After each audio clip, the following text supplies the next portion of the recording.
নারীর গৃহস্থালির অবৈতনিক কাজকে জিডিপিতে অন্তর্ভুক্তির দাবি জানিয়েছে নাগরিক সমাজের প্রতিনিধিরা। তারা জানান, নারীর গৃহস্থালির কাজ জিডিপির 16.14% টাকার হিসেবে, যা প্রায় 7 লাখ কোটি টাকা।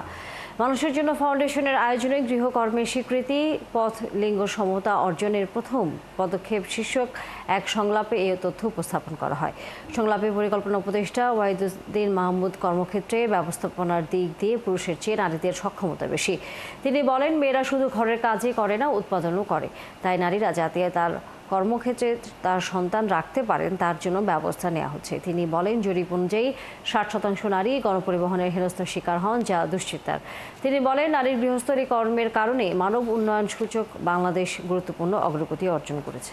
নারীরা যে শ্রমঘণ্টা অতিরিক্ত ব্যয় করে, এটা যদি নথিবদ্ধ হয়, ডকুমেন্টেড হয়, সবাই জানে, তাহলে কিন্তু এটা একটা ওয়ার্ক শেয়ারিং কী করে হয় সেটা সম্বন্ধে একটা সচেতনতা বাড়বে, যেটা নিয়ে অনেক আলোচনা হয়েছে।